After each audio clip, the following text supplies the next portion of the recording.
Assalamu alaikum everyone, how are you all? Now come towards the chapter number 5.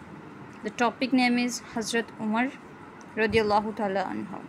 Now come towards the translation, English to the translation. Now come towards the first paragraph of this chapter.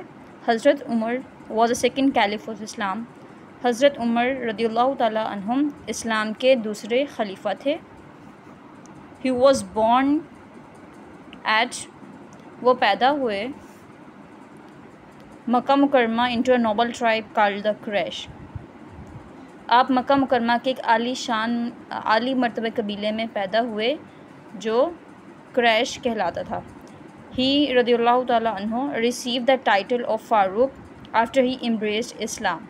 इस्लाम कबूल करने के बाद आपको फ़ारूक का receive the title Farooq का ख़िताब मिला.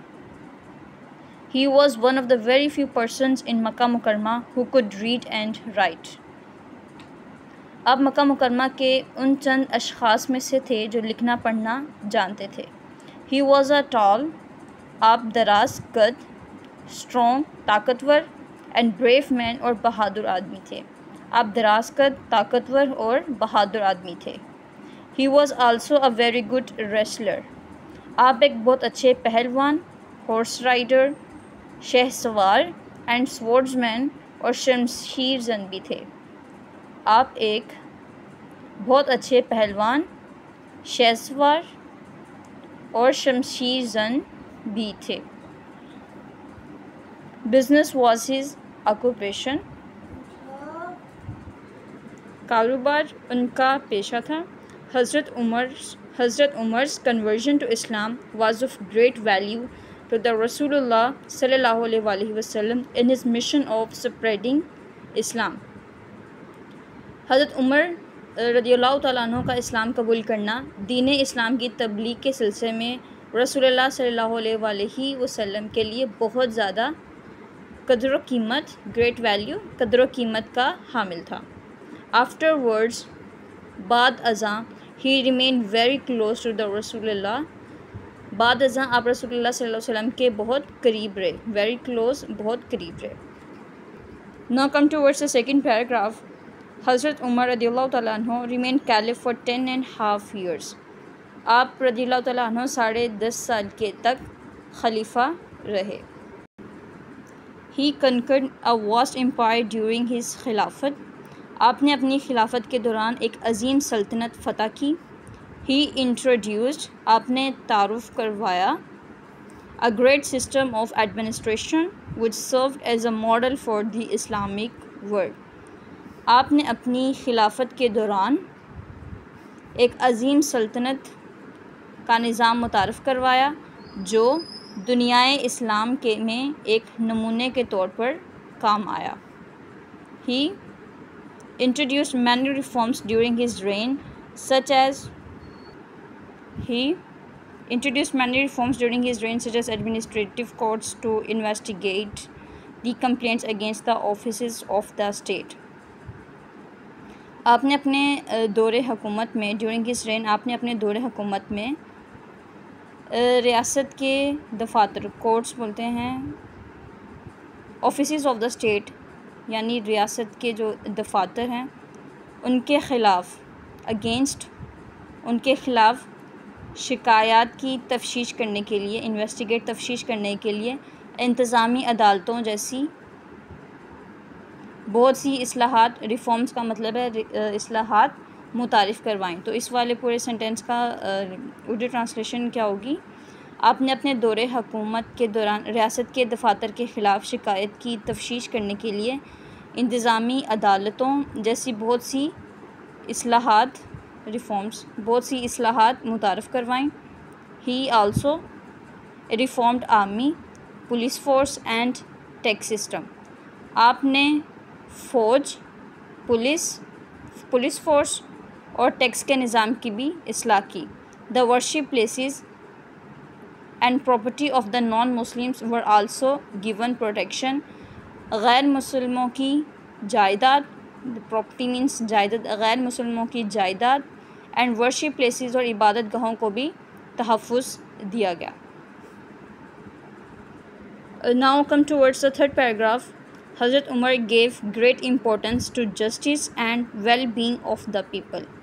हज़रत उमर ने इंसाफ, जस्टिस, इंसाफ और वेल-बीइंग, फ़लाह बहबूद और लोगों की फ़लाह बहबूद को बड़ी अहमियत दी। हज़रत उमर इंसाफ और लोगों की फ़लाह बहबूद को बड़ी अहमियत देते थे। गेव मतलब this is a past tense, तो देते थे। He would not spare anyone in the case of judgement. आप इंसाफ के मामले में किसी को नहीं छोड़ते थे। नॉट स्पेयर, किसी को नहीं छोड़ते थे। For him high and low, आपकी नज़र में, आपके नज़दीक, हाई एंड लो, आला और अदना, रिच एंड पुअर, अमीर और गरीब, were all equal before law, कानून से पहले सब बराबर थे। He followed the saying of रसूलुल्लाह, आपने रसूलुल्लाह सल्लल्लाहु अलैहि वसल्लम के फरमान की पैरवी की। सेइंग फरमान, फॉलोड पैरवी की। Teach your servant as you would treat yourself, अपने मुलाजम के साथ वैसे सलूक करो जैसे तुम चाहो कि तुम्हारे साथ किया जाए। The master and the servant are both equal before Allah Almighty, अल्लाह के नज़दीक आका और ग़ुलाम दोनों बराबर हैं। Now come towards the fourth paragraph. Hazrat Umar was kind and sympathetic to the poor, हज़रत उमर गरीबों के लिए सिंपथेटिक, शफीक एंड काइंड और हमदर्द थे। ये वाज काइंड, सिंपथेटिक हमदर्दी हो जाएगा एंड शफीक, ठीक है।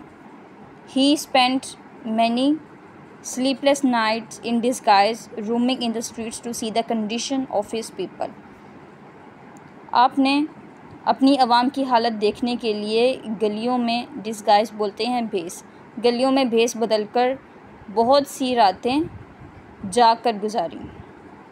वन नाइट, एक रात, he passed by a house and heard children crying, एक रात आप एक घर के करीब से गुजरे और बच्चों की चीखने चिल्लाने की आवाज़ें सुनी।